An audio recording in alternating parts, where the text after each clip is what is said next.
আজকে আমরা শুনব এক ইমানদার ও সৎ আয়কর অফিসারের গল্প যে কিনা টাকার বিনিময়ে নিজেকে কখনো বিক্রি করেনি। সে তার দায়িত্ব ঠিকভাবে পালন করার জন্য জীবন দিতেও দ্বিধাবোধ করে না। মুভির শেষে একটা বিশেষ আকর্ষণ আছে যা আপনাদের মাথা ঘুরিয়ে দেবে। আমার মুভির প্রথমে দেখতে পাই একদল আয়কর অফিসার একজন রাজার বাড়িতে রেড দেয়।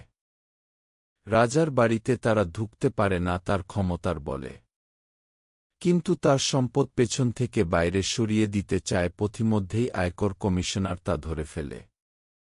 আমরা বলছিলাম 2025 সালে মুক্তি পাওয়া ওয়েড 2 এর কাহিনী। আমরা দেখি জেলখানায় ওই মন্ত্রীকে যাকে রেড 1 এ আয়কর অফিসার বিপুল কাল টাকাসহ ধরেছিল। ওই আয়কর অফিসারের নাম পাটনায়ক। ওয়াইফ মালিনী আর মেয়ে মিনিকে নিয়ে পাটনায়কের পরিবার। এ পর্যন্ত পাটনায়কের ৭৪ বার ট্রান্সফার হয়েছে। তার সততার কারণে তাকে বারবার ট্রান্সফার হতে হয়।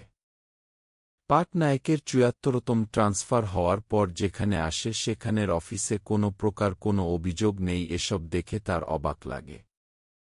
তার সাথে দেখা হয় এই অঞ্চলের রাজনৈতিক নেতা দাদাভাইয়ের সাথে। পাটনায়ক দাদাভাই সম্পর্কে খোঁজ খবর নিতে থাকে আর ঘুরে ঘুরে দেখতে থাকে তার সব কিছু। দাদাভাইয়ের ছিল একজন সাধারণ মানুষ, সে এলাকার সবাইকে সাহায্য সহযোগিতা করত। একসময় এলাকাবাসী দাদাভাইকে নির্বাচনে দাঁড়াতে বলে দাদাভাই যায় হোম মিনিস্টারের কাছে, কিন্তু তাকে চরম অপমান করে বের করে দেয়। এরপর দাদাভাই স্বতন্ত্র নির্বাচনে দাঁড়িয়ে এলাকাবাসীর সমর্থনে নির্বাচিত হয়ে যায়। এবার মুখ্যমন্ত্রীর দল টিকিয়ে রাখার জন্য তারা দাদাভাইয়ের সমর্থন চায়। সে দাদাভাইয়ের কাছে আসে, দাদাভাইয়ের কাছে ক্ষমা চায় এবং দাদাভাইকে মুখ্যমন্ত্রী করে। পাটনায়ক অনেক খুঁজে একটা প্রমাণ পায়। দাদাভাইয়ের একটা জমিতে আখ আছে যেটা ফসল কাটার সময় শেষ হয়ে গেছে কিন্তু কাটা হচ্ছে না। সে টিমের সকল সদস্যকে খবর দেয়। পাটনায়ককে ৭৪তম ট্রান্সফারের গল্পের মধ্যে ছিল দাদাভাইয়ের সম্পদের সন্ধান। মূলত পাটনায়ক একটি ঘুষের গল্প সাজিয়ে দাদাভাইয়ের ওখানে ট্রান্সফার নিয়ে আসে। সংগ্রহ করতে থাকে দাদাভাইয়ের বিরুদ্ধে প্রমাণ। তারা খুঁজে পায় তার নামে অনেক সম্পদ আছে, আছে অনেক কোম্পানিও। তার প্রমাণ সন্ধানের কাজ চলতে থাকে। পাটনায়ক খুঁজে পায় আখের ক্ষেতে টাকার বাক্স, ফাউন্ডেশনে বেনামি জমির কাগজপত্র, বেনামি রেস্টুরেন্ট, হোটেল, আরও অনেক কিছু। সে এক পর্যায়ে দাদাভাইয়ের নামে ওয়ারেন্ট ইস্যু করে।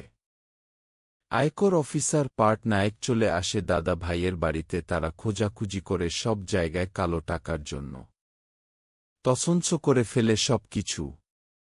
ফাউন্ডেশনে যায়, জমিতে খোদাই করে, কিন্তু কোথাও কোনো কিছু মেলে না। হতাশ হয়ে যায় পাটনায়ক।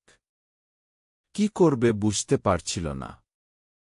গ্রামবাসীর চাপ শুরু হয়ে যায়। যত প্রমাণ সংগ্রহ করেছিল পাটনায়ক, সবকিছু বদলে ফেলেছে দাদাভাই। যখন থেকে দাদাভাই যে বিরুদ্ধে প্রমাণ সংগ্রহ করছিল পাটনায়ক, ঠিক তখন থেকেই দাদাভাইও পাটনায়কের উপর নজর রাখছিল। যে কারণে আগে থেকে সাবধান হয়েছে, সবকিছু সরিয়ে দেয় এবং সে এক পর্যায়ে সবকিছু বলে যে আমি তোমার উপরে নজর রাখছিলাম। এরপর ঘটল এক বিপত্তি। এখানে দেখা গেল পার্টনারকে সাসপেন্ড করা হয়েছে। পাটনায়ক সাসপেন্ড হওয়ার পরে সে চিন্তা করতে থাকে কিভাবে দাদাভাইকে দোষী প্রমাণিত করা যায়। সে দাদাভাইয়ের ওইখান থেকে আসার সময় একজন বৃদ্ধ তাকে একটা ছোট চিরকুট দেয়। ওটা দেখার পরে পুরনো দিনের পেপার খুঁজতে থাকে। সেখানে সে পেয়ে যায় বিভিন্ন মেয়ের নামে অনেক জমি কিনে রেখেছিল। পাটনায়ক তার প্রমাণ সংগ্রহ কাজ চালু রাখে। পাটনায়ক খুঁজে পায় একটা মেয়ে কয়েক বছর আগে মারা গেছে, তার নামে বিপুল পরিমাণের জমি। এভাবে খুঁজে খুঁজে দেখে অনেক মেয়ে আছে যাদের নামে অনেক জমি, কিন্তু এসব জমির মূল মালিক হল দাদাভাই। দাদাভাই অনেক মেয়েদের চাকরি দিয়ে তাদের সরলতার সুযোগ নেয়। পাটনায়ক মেয়েদের সাথে যোগাযোগ করার চেষ্টা করে। কিন্তু কেউ তাকে কোনো তথ্য দিতে রাজি হয় না। পাটনায়েক এক পর্যায়ে কোনো তথ্য না পেয়ে সে একজন ঘুষখোর উকিলের কাছে গিয়ে এসব বেনামি জমির বিরুদ্ধে মামলা করে দেয়া। এদিকে দেখা যায় পাটনায়েককে সাসপেন্ড করার পর আসে সুধীর নামে এক নতুন অফিসার। সে দুর্নীতিবাজ। সে দাদা ভাইয়ের সাথে হাত মিলায়। পাটনায়েক খুঁজে পায় আখের ক্ষেতে যে টাকার বক্স ছিল সেগুলা গরুর গাড়িতে করে নিয়ে যাওয়া হয়েছে। এরপর নতুন কমিশনার ওই গরুর গাড়ির মালিকের বাড়ি রেড দেয়। ওই বাড়িতে রেড দেওয়ার পর তারা বিপুল পরিমাণ অর্থ এবং স্বর্ণালঙ্কার খুঁজে পায়। এটা সম্ভব হয়েছে পাটনায়েক সংবাদের জন্য। দাদাভাইয়ের যেখানে যেখানে টাকা আছে সব জায়গায় রেড পড়তে থাকে। এইসব তথ্য দিচ্ছে দাদাভাইয়ের সাথেরই লোক বিনায়। বিলাইকে ধরে ফেলেছে দাদাভাই। দাদাভাই বেনামি জমি জন্য কোর্টে মামলা হয়েছিল। তাই সে বিরোধী উকিলকে ঘুষ দিতে চায়। এটা উকিল কোর্টে বলে দেয় এবং ঘুষের টাকা এনে কোর্টে দিয়ে দেয়। এতে দাদাভাই খুব বাজেভাবে ফেঁসে যায়। সুধীর নামে যে নতুন আয়কর কমিশনার আসে সে দাদাভাইকে বলে, দাদা ভাইয়ের কোথায় কোথায় টাকা আছে এগুলো বলে দিতে অথবা সেখান থেকে সরিয়ে ফেলতে। কারণ উপর থেকে অর্ডার এসেছে পুরো এলাকায় রেড করার জন্য। এদিকে পাটনায়েক সাসপেনশন উঠানোর জন্য ঊর্ধ্বতন কর্তৃপক্ষকে টাকা জব্দ করার সকল প্রমাণ দেখায় এবং সে বলে যে আমার সাসপেনশন উঠিয়ে দিন। দাদা ভাইয়ের কাছে প্রচুর গোল্ড আছে যেটা আমি জব্দ করতে চাই, আর যদি না পারি তাহলে এটাই হবে আমার ক্যারিয়ারের শেষ রেড। দাদাভাই ও পাটনায়েকের সাথে শেষবারের মতো কথা হয়, দুজন দুজনকে চ্যালেঞ্জ দেয়। এদিকে দেখতে পাই দুর্নীতিবাজ সুধীর সে পাটনায়েকেরই লোক। পাটনায়েক তাকে এখানে কমিশনার বানিয়ে এনেছে এবং সে দাদা ভাইয়ের কাছে থেকে সকল সম্পদের খোঁজ সহজে নিয়ে নিয়েছে। সুধীর কথামতো দাদাভাই তার সকল টাকা পয়সা একটা হোটেলে নিয়ে আসে আর সুধীর এগুলাকে দেখে রাখে। পার্টনার ঠিক হোটেলের রেড করে। হোটেলে পেয়ে যায় বিপুল পরিমাণে অর্থ গোল্ড। দাদাভাই খেমকে ফোন করে কিন্তু খিম সাহেব বলে দেয় এটা আমার হাতে নেই, এটা সেন্ট্রালের হাতে।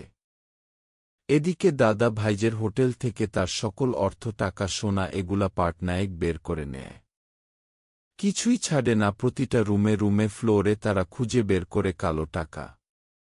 দাদাভাই ফোন দেয় দেশের প্রধানমন্ত্রীকে, সেও তার ফোন ধরে না। দাদাভাই সোজা চলে আসে হোটেলে। দাদা ভাইয়ের প্রচুর লোকজন হোটেলে চারিদিক ঘিরে ফেলে। এক পর্যায়ে জনগণের টাকা জনগণের মধ্যে ছড়িয়ে দেয়। এতে জনগণ ব্যস্ত হয়ে পড়ে এবং পিছন দিয়ে তারা সকল কিছু নিয়ে বের হয়ে যায়। এরপরে দাদা ভাইয়ের যে প্রচুর পরিমাণে গোল্ড আছে সেটা খুঁজতে যাওয়া হয় দাদাভাইয়ের ফাউন্ডেশনে। এদিকে দাদাভাই যাদের চাকরি দিয়ে সরলতার সুযোগ নিয়েছিল তারা দাদা ভাইয়ের মায়ের কাছে সব কিছু বলে দেয়। দাদা ভাইয়ের চরিত্র ভালো না এটা তারা প্রমাণ করে।